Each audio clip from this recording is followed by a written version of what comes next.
Daredevil Born Again, ini series yang rilis pada tahun 2025, salah satu yang gue tunggu ya. Dan sebelumnya gue tuh suka banget dengan versi Netflix, gue nonton semua live action Marvelnya dari Netflix ya. Dan so far gue tuh paling suka dengan Daredevil dan Jessica Jones. Itu dua karakter yang kompleks dengan berbagai macam internal konflik yang ada di sana. Jadi ketika mereka tuh mau kembali untuk mengangkat Daredevil lagi dengan cast yang sama juga, ya gue sangat penasaran gitu. Dari sisi ekspektasi terhitung tinggi untuk series ini, sedangkan secara cerita mengenai kehidupan Matt Murdock setelah terjadi suatu hal besar dalam hidupnya. Tapi di sisi lain ada Kingpin yang kini menjabat sebagai wali kota baru di kota New York serta berbagai macam masalah lainnya. Kurang lebih seperti itu dari sisi plotnya dan sisanya gue nggak mau terlalu banyak spoiler.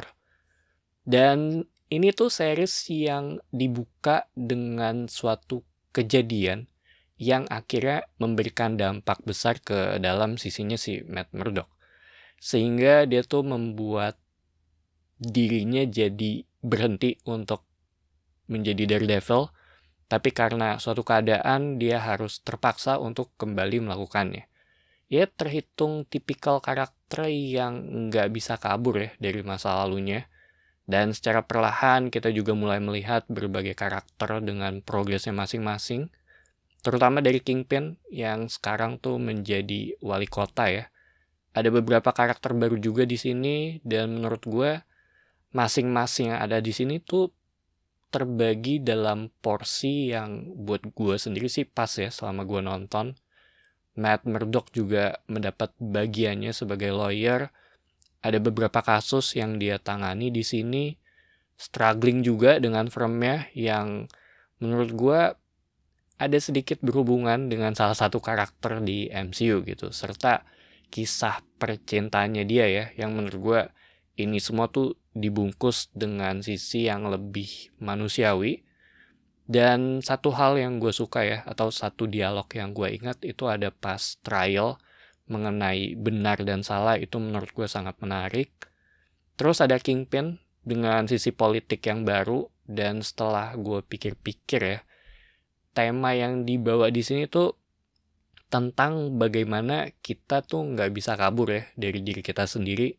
Ini yang menurut gue juga cukup kental di ceritanya Daredevil, bagaimana konflik internal yang dialami oleh si Matt Murdock ya, baik itu di balik topengnya ataupun di luar topengnya. Sedangkan secara villain, Kingpin yang menurut gue punya porsi besar. Ada karakter seperti Bullseye, ada Muse juga, tapi menurut gue semua tuh balik lagi ke Kingpin ya. Dan gue tuh ada satu metafor yang gue suka di sini ketika si Kingpin tuh lagi pakai jasnya dan itu robek. Itu menurut gue menggambarkan mengenai kalau dia tuh nggak fit ya dengan kerjaannya sebagai wali kota ini.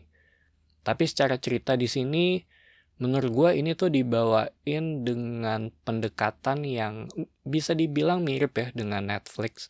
Sisi darknya tetap ada, dimana semua tuh berjalan di batas abu-abu ya, dibawain dengan raw juga, karena ini kan emang ditujukan untuk penonton dewasa juga.